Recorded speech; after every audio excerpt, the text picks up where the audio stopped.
بسم الله الرحمن الرحيم اللهم صل على محمد وآل محمد.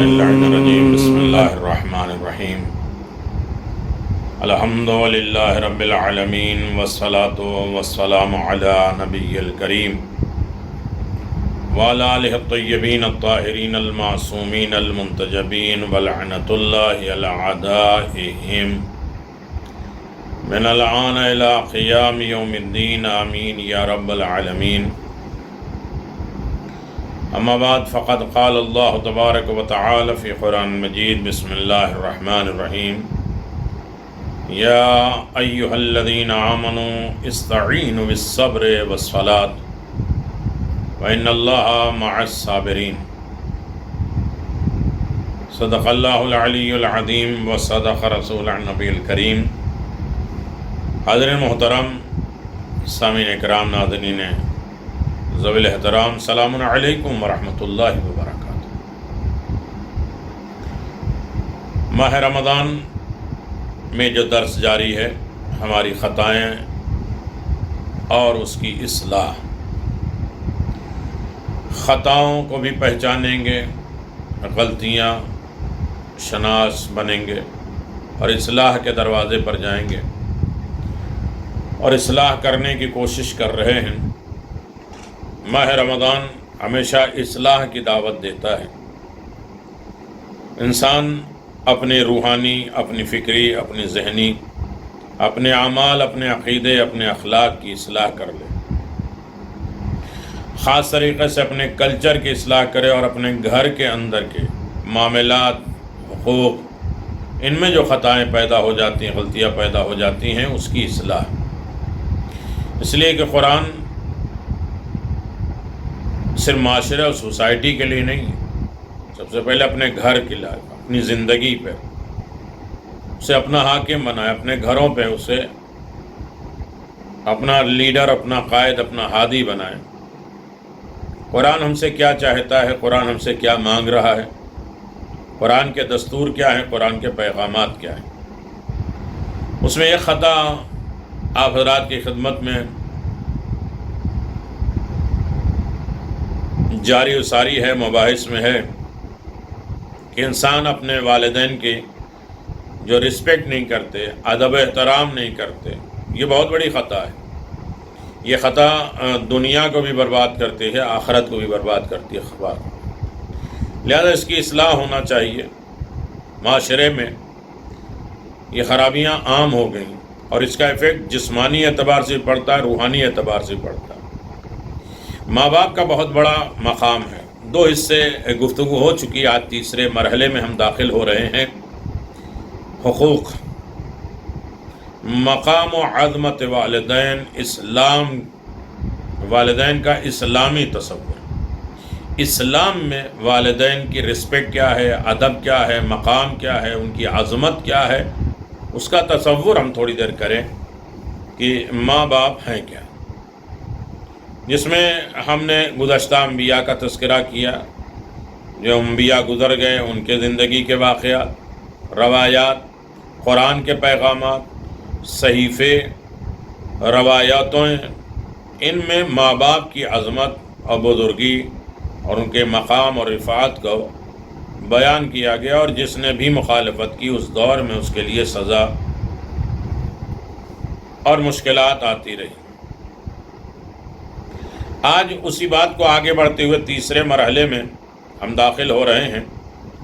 قرآن مجید اعلان فرما رہا ہے والذی قال لوالدیہ اف لکما اتعدانی ان اخرج وقد خلت القرعون من قلبی وہما یستغیثیان اللہ یلک آمن ان وعد اللہ حق فیقول ما هذا الا اساطیر الاولین. یقیناً قرآن مجید کے یہ الفاظ اہم ترین ہیں، اور جس نے اپنے والدین سے کہا کہ تم دونوں پر اف ہو، کیا تم دونوں مجھے ڈراتے ہو میں قبر سے پھر نکالا جاؤں گا جبکہ مجھ سے پہلے بہت سی نسلیں گزر گئی ہیں، ان میں سے کوئی واپس نہیں آیا، اور وہ دونوں اللہ سے فریاد کرتے ہوئے اولاد سے کہتے تھے کہ تیری تباہی ہو، تم مان لے کہ اللہ کا وعدہ سچا ہے، پھر یہ کہتا ہے کہ یہ تو صرف اگلوں کی فرسودہ کہانی ہے، بنائی ہوئی گڑی ہوئی کہانیاں ہیں۔ اس آیت میں دو مختلف کردار اور اقدار کے حامل لوگوں کا ذکر کیا گیا۔ اعلیٰ انسان کے کردار اور اقدار کا مالک انسان اپنے والدین اور اپنے پروردگار کے ساتھ اس طرح خوبی سے پیش آ رہا ہے، جو انسان اخلاقی قدروں کا حامل نہیں ہے اس کا کردار اپنے والدین اور رب کے ساتھ منفی ہوتا ہے۔ اس آیت میں ایک گروہ کی تعریف اور ایک گروہ کی مذمت کی گئی۔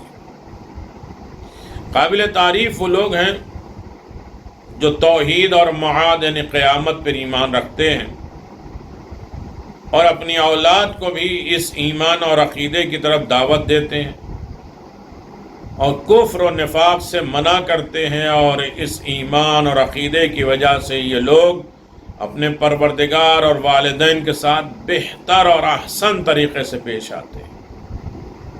لیکن دوسرا گروہ وہ ہے جو توحید اور معاد اور قیامت کو جھٹلاتا ہے اور والدین اور پروردگار سے روگردانی کرتا ہے اور والدین کو اف کہتا ہے۔ یہ لوگ والدین کی بے احترامی اور ان کی سے کنارہ کشی اختیار کرنے کی وجہ سے آق کے والدین کے صف میں شامل ہو کر اللہ تعالیٰ کی رحمت اور نعمت سے محروم ہو چکے۔ ان کی مذمت کی وجہ یہ ہے کہ یہ لوگ خدا اور والدین اور دین اور ایمان اور قیامت اور حساب و کتاب پر ایمان نہیں رکھتے، اور ان کو خرافات اور پرانی کہانیاں، رسم و رواج، گڑھی ہوئی باتیں کہہ کر کیا کہتے ہیں، انکار کر دیتے ہیں۔ یہ گمراہ کن ہیں، فاسد خیالات ہیں رکھنے والے، بے ایمانی، بے دینی اور والدین کے حق ناشناسی کا نتیجہ ہے۔ یہ لوگ اس لیے قابل مذمت ہیں کہ والدین سے بے ادبی، بے احترامی کے ساتھ پیش آتے ہیں، پہلی وجہ۔ دوسرا، اوف کے ساتھ والدین کی تحقیر اور توہین کرتے ہیں۔ تیسری، معاد یعنی قیامت پر ایمان نہیں رکھتے بلکہ اس کا مذاق اڑاتے ہیں، اسے خرافات اور افسانہ کہتے ہیں۔ اللہ اکبر۔ چوتھی چیز ہے، حق کو تسلیم نہیں کرتے بلکہ تکبر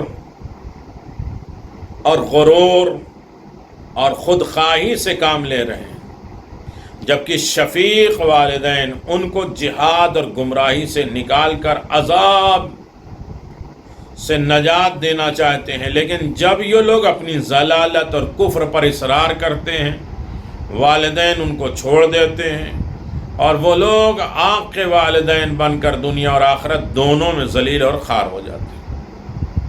معلوم ہے اسلام کی نگاہ میں عزت اور کامیابی اولاد کے لیے والدین کی اطاعت اور خدمت میں ہے، اور ذلت اور خواری والدین کی نافرمانی میں۔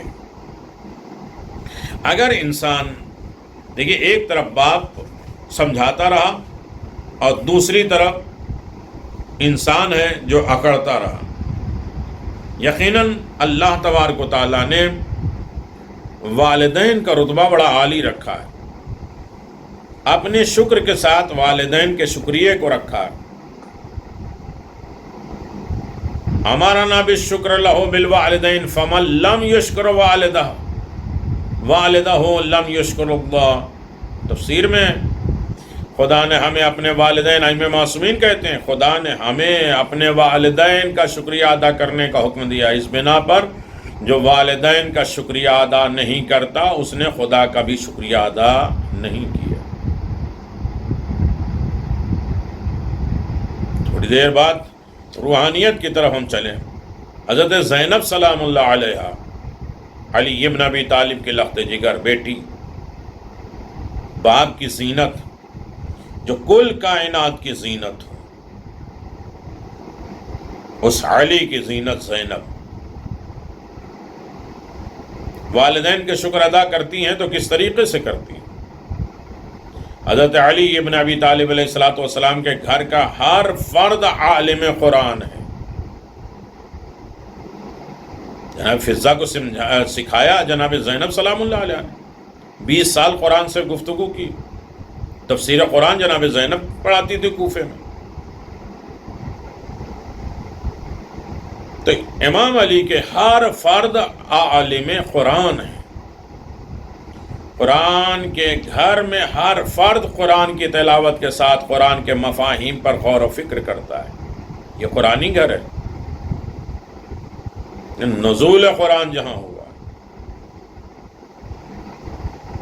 قرآن مفاہیم، تدبر، تفکر، عمل پیرا، سب کچھ اسی گھر میں ہوتا ہے۔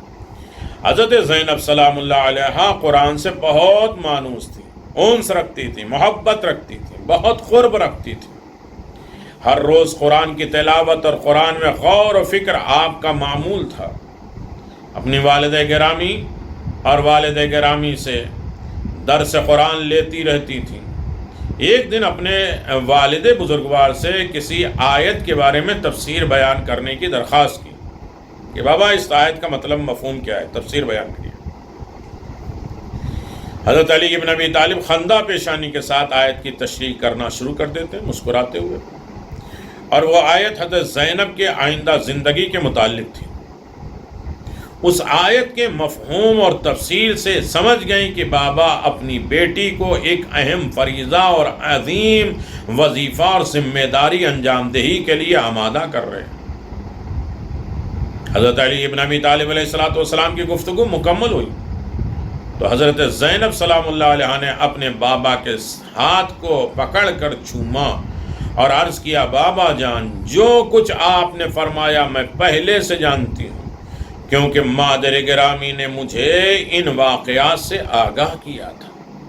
حضرت نے فرمایا، ہاں بیٹی، ہم دونوں یہ چاہتے ہیں کہ تمہارے خواب تربیت خوب اچھی تربیت کریں، کیونکہ یہ ہمارا وظیفہ ہے، ہماری ذمہ داری ہے، تاکہ تم آئندہ زندگی میں اپنے وظیفے پر صحیح عمل کر سکو۔ حضرت زینب سلام اللہ علیہ نے عرض کیا، بابا جان میں آپ کو اور آپ کے مادر گرامی کا شکریہ ادا کرتی ہوں، اور میرا آپ دونوں کا شکر ادا کرنا ایسا ہے جیسے میں اپنے پروردگار کا شکر ادا کرتی ہوں۔ پروردگار نے حکم دیا ہے کہ میں اپنے ماں باپ کے شکر گزار ہوں۔ آپ جو بہت بہتر اور اچھے دروس دیتے ہیں، میں ہمیشہ یاد رکھوں گی کہ خدا کے سے دعا کروں گی کہ مجھے آپ کے بہترین دختر شاگرد بنائے۔ اللہ، یہ ہے جناب زینب سلام اللہ علیہ، یہ علی کا گھرانہ۔ اس سبق آموز واقعے سے اگر واضح ہو تو اولاد پر لازم ہے کہ ہمیشہ اپنے والدین کے شکر گزار رہیں۔ یہ نہیں کہا کہ ماں نے بتا دیا اب ہمیں آپ کی ضرورت کیا ہے، تاکہ خدا کی رحمتوں اور نعمتوں کا برابر نزول ہوتا رہے۔ جو اولاد اپنے ماں باپ کا برابر شکریہ ادا کرتے ہیں، اللہ کی رحمت بار بار ان تک آتی رہتی ہے۔ حضرت زینب سلام اللہ نے اپنے شفیق مہربان والدین کا شکریہ ادا کر کے عالم انسانیت میں ایک معیار قائم کر دیا۔ فرمایا کہ اولاد جب تک والدین کا شکریہ ادا نہ کرے وہ اولاد صالح نہیں ہو سکتی۔ امام صادق علیہ السلام، یہ باتیں بہت لمبی ہیں، ہمارے چھٹے امام فرماتے ہیں، یحب لوالدیہ علی ولد ثلاثۃ اشیاء، شکرہما وعلی کل حال وطاعتہما فیما یأمرہ عنہ وینہہ عنہ فی غیر معصیۃ اللہ ونصیحتہما فی سراء وعلانیۃ۔ اولاد پر والدین کے 3 حقوق واجب ہیں: ہر حال میں والدین کا شکر ادا کرنا اولاد پر واجب ہے، ہر حال میں، ڈانٹیں ماریں، غصہ کریں، نصیحت کریں، اپنے مزاج کے خلاف ہو،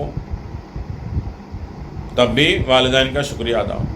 خدا کی نافرمانی کے علاوہ ہر چیز میں ان کی اطاعت کرنا ہے، اور والدین خدا کے نافرمان بنائے تو نہیں ماننا۔ والدین کے سامنے اور پیچھے دونوں حالتوں میں ان کا خیر خواہ رہنا ہے۔ بعد میں یہ نہیں کرنا رہے باپ نے تو یہ کہہ دیا اور ماں نے تو وہ کہہ دیا، منہ پھلائے ہیں اور پریشان حال ہیں، ایک دوسرے سے شکایت کر رہے ہیں، کبھی ماں سے کبھی باپ سے، پیٹھ پیچھے ان کی باتیں کرنا، یہ اولاد کے شایان شان نہیں ہے۔ اس حدیث میں والدین کی اطاعت اور خیر خواہی کے علاوہ ہر حال میں ان کا شکر ادا کرنا اولاد پر واجب قرار دیا۔ پس نیک اور صالح اولاد وہی ہے جو ہمیشہ ہر حال میں والدین کا شکریہ ادا کرتی ہے، اور اسی میں زندگی کی لذت بھی ہے۔ کتنا اچھا کھائیں پئیں، تب بھی وہ زندگی میں وہ مزہ نہیں ہے، وہ لطف نہیں آئے گا اگر خدا نخواستہ والدین ناراض ہیں یا اس کی نافرمان یہ اولاد ہو گئی ہے۔ رسول اکرم نے فرمایا، صلی اللہ علیہ وسلم نے فرمایا، اللہ تعالیٰ نے 4 چیزوں کو 4 چیزوں میں چھپا کے رکھا ہے۔ علم کی برکت کو استاد کی تعظیم اور احترام کرنے میں چھپا رکھا ہے۔ جو اپنے ٹیچر، اپنے استاد کا ادب و احترام نہیں کرتا، علم نہیں پا سکتا۔ علم کو اللہ نے چھپایا ہی ہے استاد اور ٹیچر کی تعظیم اور احترام میں۔ ایمان کی بقا کو اللہ تعالیٰ کی تعظیم میں مخفی رکھا ہے۔ اللہ تبارک و تعالیٰ کی تعظیم کرتے رہیں، اس کے حکام کو مانتے رہیں، اس میں ایمان چھپا ہے۔ زندگی کی لذت کو والدین سے نیکی کرنے میں چھپا لیا۔ اب کہتے ہیں زندگی میں مزہ نہیں رہا، کوئی لطف نہیں آتا، نہ دن میں برکت، نہ رات میں برکت، نہ اس میں برکت، نہ اس میں سکون، نہ اس میں کوئی ٹیسٹ، نہ کوئی مزہ، کچھ بھی نہیں ہے۔ کیوں نہیں ہے؟ اس لیے کہ والدین سے نیکی نہیں ہے۔ جب انسان والدین کے ساتھ نیکی کرے گا تو زندگی کی لذت اسے مل جائے گی، اسی میں چھپی ہے۔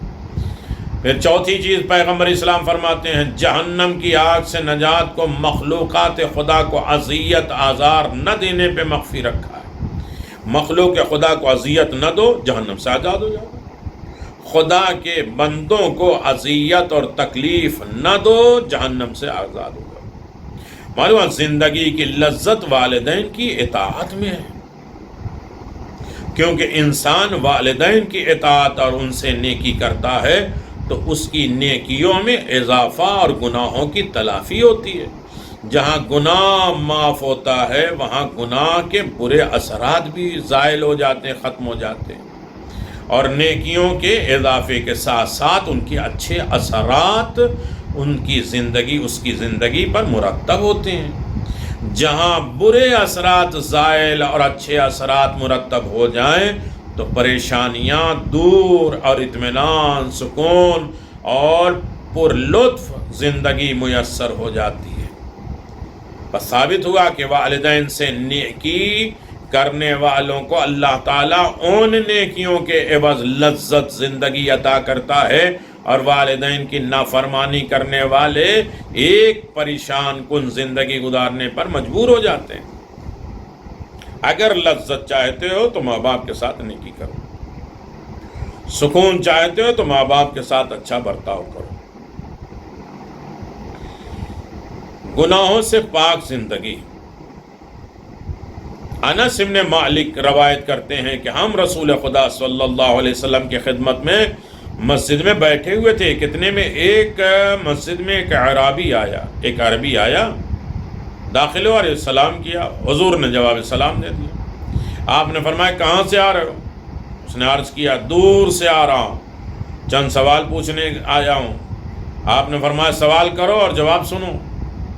عربی نے 19 سوال کیے اور ہر ایک کی حکمت اور دانائی سے بھرپور تھا۔ سوال کیا کہ اس کی حکمت کیا ہے، اس کی وجہ کیا ہے، اس کا کارن کیا ہے، اور اس میں دانائی اور عقل مندی کیا ہے۔ عربی کہتا میں چاہتا ہوں کہ دانا ترین انسان بنوں، عقل مند ترین انسان بن جاؤں۔ رسول خدا صلی اللہ علیہ وسلم فرمایا عذاب الہی سے ڈرو، خداوند عالم کے عذاب سے ڈرتے جاؤ گے، عقل مند انسان بنتے جاؤ، اور خدا کے عذاب کو بالکل ہلکا معمولی سمجھو گے، اس کی طرف خوف نہیں ہوگا تو پاگل دیوانے ہو جاؤ گے۔ اللہ اکبر۔ سہرابی نے کہا خدا کی بارگاہ میں خاصان میں رہوں، خالص بندہ جو خدا کی بارگاہ میں ہوتا، اچھا بندہ، مخلص بندہ جو ہوتا ہے، اس طرح رہنا چاہتا ہوں۔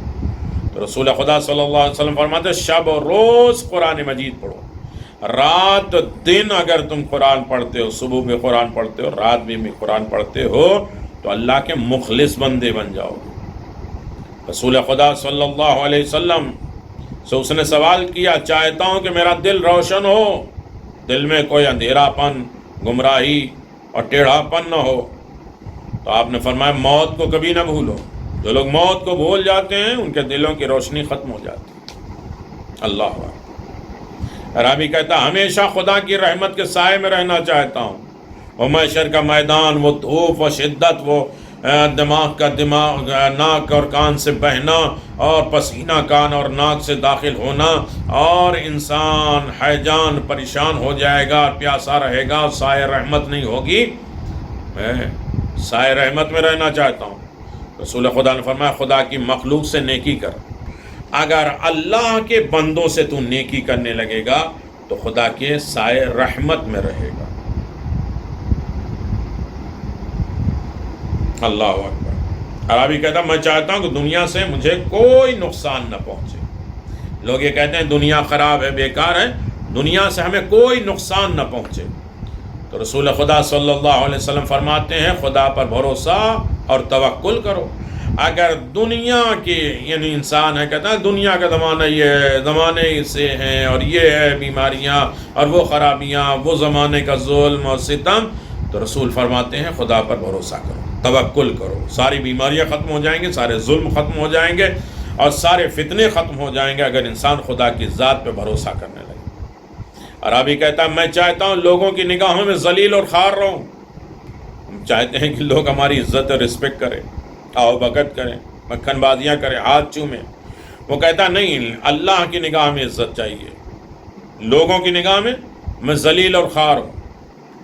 کہا متقی اور پرہیزگار بنو۔ ہم ماہ رمضان میں ہیں اور ماہ رمضان کے روزے کس لیے ہے؟ متقی بنانے کے لیے۔ متقی بنتا ہے انسان جب بندوں کے سامنے ذلیل اور خوار ہو، بندوں کے رسپیکٹ، بندوں کے سامنے اپنی تعریفات نہیں، خدا کے سامنے تعریف۔ جب بندوں سے کنیکشن ٹوٹ جائے، خدا کی طرف رائج ہو جائے تو انسان متقی بن جاتا ہے۔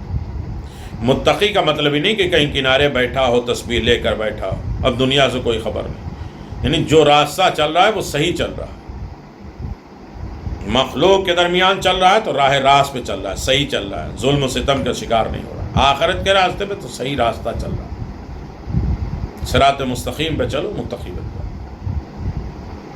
عربی کہتا میں چاہتا ہوں کہ میری عمر لمبی ہو جائے، تو رسول خدا نے فرمایا صلہ رحمی کرو، رشتہ داروں سے ملتے جلتے رہا کرو، عمر میں اضافہ ہوگا۔ کہا میں چاہتا ہوں میری روزی میں اضافہ ہو جائے، تو آپ نے فرمایا خدا کی قسم ہمیشہ باوضو رہو، اور جو انسان ہمیشہ باوضو رہتا ہے تو بہت سی چیزوں کے احتیاط کرتا ہے، جھوٹ سے بچتا ہے، وضو کیا ہے، غیبت سے بچتا ہے، دوسری جو ہے بیہودہ بیعتوں سے بچتا ہے، اور جب یہ بچتا ہے تو یقیناً روزی میں اضافہ ہوتا ہے۔ سرابی نے کہا میں چاہتا ہوں کہ آگ مجھے نہ جلائے۔ رسول خدا نے فرمایا آنکھوں کو نامحرموں اور زبانوں کو لوگوں کی غیبت سے روک دو، آگ نہیں جلائے گی۔ اس نے کہا میں چاہتا ہوں، جاننا چاہتا ہوں کہ کون سی چیز گناہ کو جھاڑ دیتی ہے، چھٹکار دیتی ہے، نجات دیتی ہے گناہوں کو۔ کہا خدا کی گریہ ازاری اور انکساری، تکبر غرور ختم کر دو، خدا کے سامنے انکسار ہو جاؤ اور خدا کے سامنے گریہ اور فریاد کرو، یقیناً ہر گناہ جھڑ جائیں گے۔ میں چاہتا ہوں باوقار انسان بنوں، عزت دار انسان بنوں، تو رسول خدا نے فرمایا کسی سے کوئی چیز نہ مانگو۔ اگر عزت کی زندگی جاننا چاہتے ہو تو کسی کے سامنے ہاتھ نہ پھیلاؤ۔ عربی میں چاہتا ہوں کہ میری آبرو ریزی نہ ہو، میری عزت خراب نہ ہو، مجھے رسوا ذلیل نہیں کیا جائے. کہا کسی کی آبرو ریزی نہ کرو، کسی کو رسوا ذلیل نہ کرو، تمہاری عزت بھی باقی رہے گی. میں چاہتا ہوں میری قبر تنگ نہ ہو، فشار قبر نہ ہو. کہ بلا ناغا سورہ تبارک، سورہ ملک پڑھا کرو. اتنی اگر کٹنگ انسان کے پاس آ جائے کہ کیا کیا ہے، کن چیزوں کا علاج ہے، کن چیزوں کا بدل ہے انسان کی زندگی میں. اللہ اکبر. کہ میں چاہتا ہوں کہ میرا مال زیادہ ہو جائے. کہ بلا ناغا ہر رات میں سورہ واقعہ پڑھو، تمہارا مال بڑھتا جائے گا. اس عرابی نے کہا میں چاہتا ہوں کہ قیامت کے دن امن اور سکون ملے. تو حضور فرمائے مغرب اور عشاء کے درمیان ذکر خدا میں مشغول رہو. یعنی وہ غفلت کا وقت ہے جس وجہ سے نماز غفیلہ پڑھی جاتی ہے. انسان مغرب عشاء کے درمیان میں کھیل کود، غفلت، بے توجہی میں مبتلا ہو جاتا ہے. ہمارا تو یہ ہے کہ جیسے مغرب ختم ہوئی فوراً عشاء شروع کر دی، گیپ ہی نہیں. نہ تعقیبات کا وقت ہے، نہ نماز غفیلہ کا وقت ہے، اور نہ نماز غفیلہ بہترین نماز. وعدنا موسیٰ 40 لیلہ، بہترین نماز. کوئی بھی حاجت، کوئی بھی دعا، کوئی بھی مناجات ہو، اس باقاعدہ انسان مغرب کے بعد 2 رکعت نماز غفیلہ پڑھے. ہر رکے کام آسان ہو جائے، ہر مشکل آسان ہو جائے. روزی، برکت، نعمت، امن و سکون ملے گا جو انسان کی زندگی میں مال دولت سے نہیں حاصل کیا جا سکتا. وہ نماز غفیلہ. نماز عشاء کے درمیان، مغرب عشاء کے درمیان ذکر الہی سے غافل نہ ہو، اسی میں لگا رہے. عرابی کہتا میں چاہتا ہوں کہ نماز کے وقت خدا کو حاضر پالوں، میں غافل نہ ہوں. ایسا لگے کہ خدا سے ہم بات کر رہے ہیں، وہ حاضر ہے. حضور قلبی سے میں اس کے سامنے جھک جاؤں اور نماز پڑھوں. کا وضو کرنے کے بعد وضو کرنے کے بعد بہت دیر دقت کرو، سوچو، غور کرو، فکر کرو. وضو انسان کو، آئمہ معصومین نماز میں نہیں، وضو کرتے وقت کانپتے تھے، لرزتے تھے کہ اب خدا کی بارگاہ میں جاؤں. تو وضو کے بعد تھوڑی دیر دقت کرو، سوچو، وچار کرو اپنے بارے میں، معرفت خدا کے بارے میں، اپنے گناہ کے بارے میں، اس کی عطا کے بارے میں، اپنی کمزوریاں اور اس کی طاقت اور توانائی کے بارے میں غور و فکر کرو. میں چاہتا ہوں خشوع اور خضوع والا انسان بنوں. رسول خدا نے فرمایا تمام کاموں کو صحیح اور درست کر لو، اپنے کاموں کی اصلاح کر لو. کہا میں چاہتا ہوں میرا نام اعمال گناہوں سے خالی ہو. تو کہا ماں باپ سے نیکی کرو. اللہ اکبر. ہم دنیا میں اور آخرت میں دونوں جہاں میں پاک رہنا چاہتے ہیں تو ماں باپ سے نیکی ہمارے لیے اہم ترین فرض ہے، جو ہمارا موضوع. عرابی میں چاہتا ہوں کہ مجھے عذاب قبر سے نجات مل جائے. رسول خدا نے کہا اپنے لباس کو پاک رکھو، حلال مال سے ہو، ظاہری پاک، کثافتی پاک، روحانی پاک، ہر طریقے کے جو بھی لباس ہے. لباس تقویٰ ہے، لباس علم ہے، لباس قناعت ہے، اس کو پاک رکھو.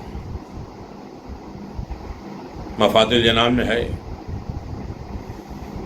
عرابی نے 19 سوال کے حکمت اور دانائی کے بھرپور جواب سے ہمیں بہت قیمتی نصیحت اور حکمتیں حاصل ہوئی ہیں.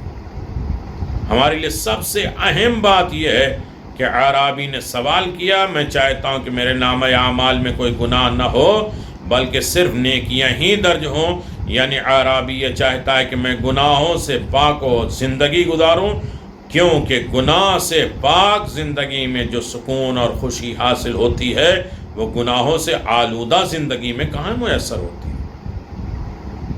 عرابی کے سوالوں کے جوابات میں رسول خدا نے جو حکمتیں فرمائی ہیں، جو انسان کے زندگی میں خدا کی مرضی کے مطابق زندگی گزارے گا، اصول کے مطابق زندگی گزارے گا، اگر انسان ان باحکمت اصولوں کا اپناتا ہے تو زندگی میں کسی موڑ پر مشکلات سے دوچار نہیں ہوگا بلکہ زندگی کے تمام مراحل میں خوشی اور کامیابی حاصل کرے گا. اللہ اکبر. احادیث معصومین علیہ الصلوۃ والسلام کے مطابق انسان کی زندگی جو پریشانیاں، مشکلات اور مصائب اور آلام آتے ہیں وہ انسان کے اپنے کسب حاصل کیے ہوئے، محنت کیے ہوئے، انسان جو اپنے ہاتھ سے محنت کر کے حاصل کرتا ہے مشکلات پریشانیاں اسی کے ہاتھ سے.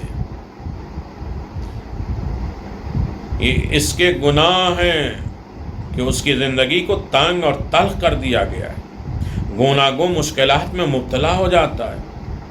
لیکن اگر انسان کی زندگی گناہوں سے پاک ہو اور خدا کی اطاعت میں ہے تو قدم قدم پر خوشی، سکون، اطمینان حاصل ہوتا ہے، اور وہ گناہوں سے پاک زندگی والدین کی اطاعت، خدمت اور ان سے نیکی کے صلے میں خدا عطا کرتا ہے.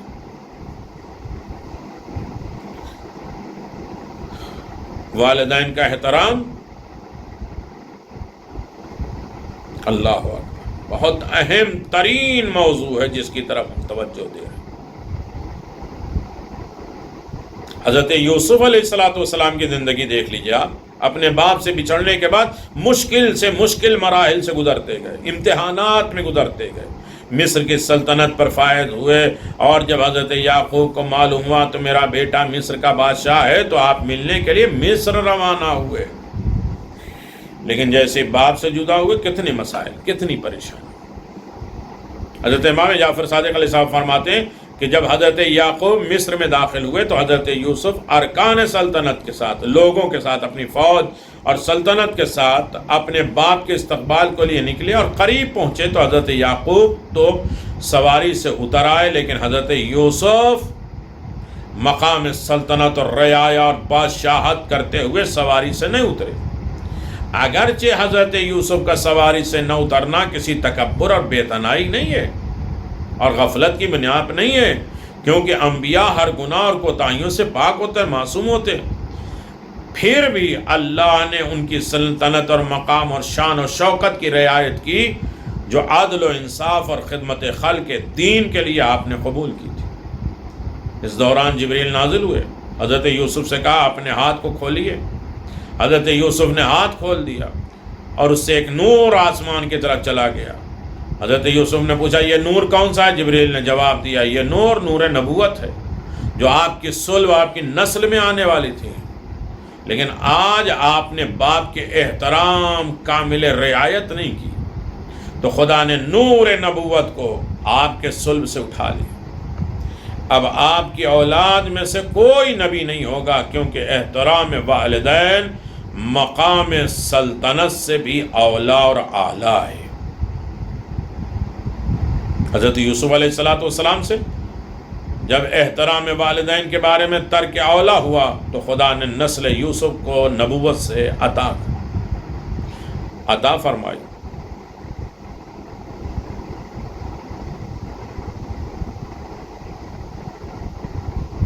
یقیناً جب احترام والدین خرق ہوا، ترک اولا ہوا، نسل نبوت لے لی اور انہی کے بھائی کو دے دی جس نے یوسف جیسے نبی کی ضمانت لی، اور وہاں مصر میں رکنے سے انکار کر دیا کہیں میرا باپ ناراض ہو. اور پھر بنیامین کو رکھ لو گے تو میں کیا باپ کے سامنے جاؤں گا. باپ کا اس طرف ادب احترام، ہم کہتے ہیں کوئی بہانہ بنا لیں گے، جس کی وجہ سے ان کی لاوی کی نسل میں نبوت آئی. اس تاریخی واقعے سے ہمیں یہ درس ملتا ہے کہ ہر حال میں ہم پر والدین کا احترام لازم ہے، ضروری ہے. قرآنی آیات اور احادیث میں اس قدر تاکید کے ساتھ والدین کا ادب اور احترام کرنے کا حکم دیا گیا ہے کہ اس سے غفلت برتنے کا اصلاً گنجائش اور اجازت نہیں ہے. انسان جس حال میں بھی ہو اس پر واجب ہے کہ والدین کا احترام ملحوظ نظر رکھے. سورہ لقمان آیت نمبر 13، سورہ بنی اسرائیل آیت نمبر 23، 24، سورہ بقرہ کے 7 نمبر کے علاوہ بہت سی آیات قرآن موجود ہیں جن میں والدین کی عزت اور احترام اور خدمت اور اطاعت اور ان سے نیکی کرنے کا تاکید کا حکم دیا ہے. سورہ بنی اسرائیل میں یہاں تک کہہ دیا والدین کو اف تک نہ کہو، اف نہ جھڑکو، بہت ادب سے بات کرو، ان کے سامنے ادب کے شانے جھکا دو. اور ان کے حق میں دعا کرو۔ بس ہمیں چاہیے کہ والدین کے سامنے اف بھی نہ کریں، ورنہ والدین کی شان میں گستاخی اور حکم خدا کی مخالفت ہو جائے گی۔ لیکن ایسے لوگ بھی موجود ہیں جو والدین کو مارنے سے بھی گریز نہیں کرتے، والدین کو بھی مارتے۔ خدا نے والدین کے احترام کو ہر چیز پر ترجیح دی، لیکن بدبخت انسان والدین کا احترام کرنے کے بجائے ان کو مختلف طریقوں سے اذیت و آزار دیتے۔ ایسے بھی لوگ ہیں جو شادی کے بعد بھی یکسر بدل جاتے ہیں اور والدین کو اپنی بیوی بچوں کا نوکر بنا کے رکھتے ہیں۔ اگر والدین نے کسی بات پر اعتراض کیا تو قیامت برپا کر دیتے ہیں۔ بیوی بچے کے سامنے ان کو تسلیل تحقیر کر کے والدین سے خود الگ ہو جاتے ہیں اور والدین کی بزرگی اور بڑھاپے کا ان کا بے یار و مددگار چھوڑ دیتے ہیں۔ امام صادق علیہ السلام بنی اسرائیل کی ایک آیت کی تفسیر فرماتے ہیں کہ والدین پر احسان سے مراد والدین کے اظہار کرنے سے پہلے ان کی خواہش کو پورا کر دو، والدین کو مانگنا نہ پڑے، ان کے مانگنے سے پہلے ان کی خواہش کو پورا کر دو، انہیں ہاتھ ایسے پھیلانا نہ پڑے، خود تم اپنے ہاتھ سے اوپر سے ان کے ہاتھ پہ نہیں رکھو، بلکہ ہاتھ ایسے رکھو کہ وہ خود اوپر سے آ کے اٹھا لے۔ عظیم رتبہ ہے ماں باپ، ان کی خواہشات ان کی ضرورتوں سے پہلے اسے پورا کر دو۔ لیکن یہاں معاملات تو الٹ گیا، اظہار کرنا تو اپنی جگہ، والدین حکم بھی دیں تو بعض لوگ ان کو جھڑک دیتے ہیں، والدین سہم کر خاموش رہ جاتے ہیں ڈر کر۔ کیا یہی والدین پر احسان اور احترام کا ذریعہ ہے، طریقہ ہے؟ قرآن کہتا ہے قولا کریما سے مراد اگر والدین مارے بھی تو ان کے احترام میں خاموش رہو اور ان کے لیے دعائے خیر کرو۔ لیکن معاشرے میں یہ چیز نظر نہیں آتی، بلکہ بہت سے ایسے لوگ ہیں جو والدین پر ہاتھ اٹھانے سے بھی نہیں ڈرتے اور والدین خود خاموش رہتے ہیں کہیں اس عمر میں دنیا والوں کے سامنے رسوا نہ ہو جائیں۔ واخفض لہما کے بارے میں بھی ہے کہ امام فرماتے ہیں کبھی والدین کو توند نگاہ غور کر کھوئر کے نہ دیکھو، آنکھیں نکال کے نہ دیکھو، اپنی آواز کو ان پر بلند نہ کرو، ان سے پہلے نہ چلو، ان سے پہلے نہ بیٹھو، ان کو کوئی چیز کی دو تو اپنے ہاتھوں کو نیچا کر کے، ان سے کوئی چیز لو تو اپنے آپ کو سائل اور فقیر بنا کر۔ یہ سارے احکامات احترام والدین کی خاطر ہے، یہ احترام ہر انسان پر واجب ہے۔ بس جو حکم خداوندی کے مطابق والدین کا احترام کرے اور وہ دنیا اور آخرت دونوں میں سرخرو ہوگا، کامیاب ہوگا، نجات یافتہ ہوگا۔ اور جو حکم خداوندی کی مخالفت کر کے والدین کو اذیت اور آزار دے گا وہ دونوں جہانوں میں رسوا اور ذلیل ہو جائے گا۔ دنیا اور آخرت کی کامیابی کے لیے والدین کی رضایت، والدین کی رضا اور دعاؤں کی ضرورت، اور یقیناً والدین اپنے اس اولاد پر راضی ہوں گے اور دعا کریں گے جو والدین کی عزت اور احترام کرے۔ روایت میں ہے کہ اللہ تعالیٰ والدین کی دعا اور اولاد کے حق میں جلدی قبول کرتا ہے۔ مستدرک الوسائل میں کتاب نکاح میں یہ روایت موجود ہے کہ رسول خدا صلی اللہ علیہ وسلم فرماتے ہیں کہ خدا کی طرف سے 2 فرشتے مقرر ہیں، ایک یہ دعا کرتا ہے کہ خداوند والدین سے نیکی کرنے والے کو ہر شر ہر آفت سے محفوظ فرما، اور دوسرا فرشتہ یہ دعا کرتا ہے یا اللہ والدین کی نافرمانی کرنے والے کو اپنے قہر اور غضب سے ہلاک کر دے۔ اور یہ واضح ہے کہ فرشتوں کی دعا قبول ہو جاتی ہے۔ بس اگر دنیا اور آخرت کی کامیابی چاہتے ہو تو والدین کی خدمت، اطاعت، ان کا احترام کر کے والدین اور فرشتوں کی دعائیں لے لو، ورنہ ہلاکت کے علاوہ کوئی اور راستہ نہیں ہے۔ اللہ اکبر! کتنے احکامات ہیں پروردگار کی بارگاہ میں جسے ہم صریحتاً انسان قبول نہیں کرتے، اور اگر اسے قبول بھی کر لیتے ہیں تو اس پر عمل پیرا ہونے کے لیے تیار نہیں ہے۔ آخر میں آپ کی خدمت میں یہاں بات روک دوں گا، اور اس کے بعد اگلی گفتگو کل انشاءاللہ ہوگی چوتھے مرحلے پر، والدین اسلامی تصور۔ والدین کے احترام کرنے میں سے معصوم والدین کے احترام، محبت کرتے ہیں۔ عمار ابن حیان کہتے ہیں کہ میں نے امام جعفر صادق علیہ السلام سے عرض کیا کہ میرا بیٹا اسماعیل مجھ سے نیکی اور میرا احترام کرتا ہے۔ امام نے فرمایا میں اس کو دوست رکھتا ہوں، اب زیادہ اس سے محبت کروں گا، اس لیے کہ وہ باپ کا ادب و احترام کرتا ہے۔ رسول خدا صلی اللہ علیہ وسلم کی خدمت میں رضائی بہن آئی تو آپ نے بہن کا زیادہ احترام کیا، بھائی کا اتنا زیادہ احترام نہیں کیا۔ بعد صاحب نے عرض کیا یا رسول اللہ، ان بہن بھائیوں سے سلوک میں فرق کیا ہے؟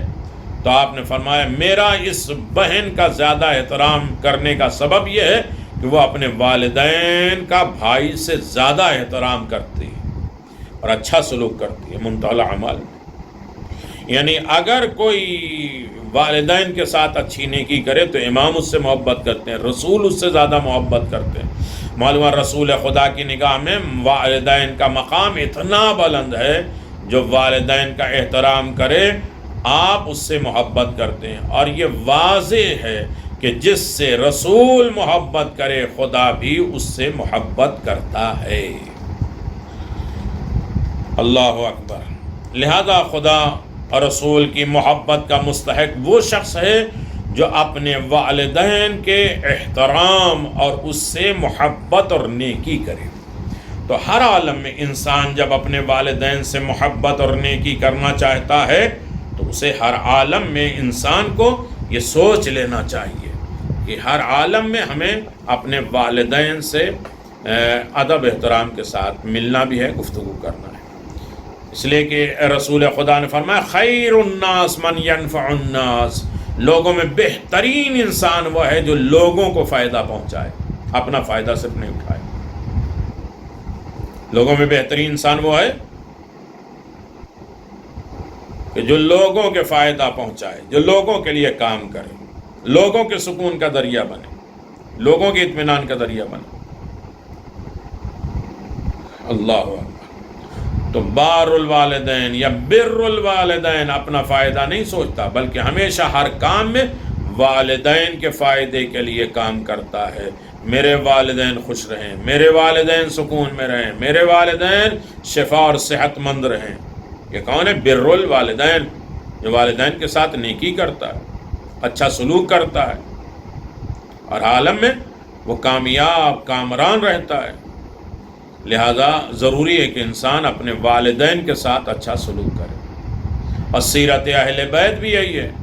اور اہل بیت نے ہمیشہ اپنے اوپر غریب، غربا اور محتاج لوگوں کو ترجیح دی ہے، اپنی فکر بالکل نہیں کی، بلکہ ہمیشہ خدا کے بندوں کی فکر کرتے رہے، ایثار، قربانی کی زندگی گزاری، خود نمک پانی سے افطار کیا، لوگوں کو مسکین یتیم اسیر کو روٹیاں بانٹ کے بتا دیا کہ ہم خود غرضی زندگی نہیں گزارتے، ہم ایثار و قربانی کی زندگی گزار رہے ہیں، اپنے سے زیادہ غریب، فقراء، محتاج کا خیال رکھتے ہیں، اپنی فکر سے زیادہ ان کی فکر رکھتے ہیں، ہمیشہ ان بندوں کے فائدے کے لیے کام کرتے ہیں جو خدا کے بندے ہیں۔ اس وجہ سے والدین سے نیکی کرنے والا اس عابد سے افضل قرار دیا ہے، یعنی وہ عبادت کرنے والے سے افضل قرار دیا ہے جو ہمیشہ دوسروں بلکہ والدین سے بھی غافل ہو کر صرف اپنی فکر میں رہتا ہے، پہاڑ پہ چلا گیا، جھوپڑی میں چلا گیا اور عبادت کر رہا ہے، فیملی کہیں بھی جائے، والدین کہیں بھی جائیں، بچے کہیں بھی جائیں، کوئی اس کی پرواہ نہیں ہے۔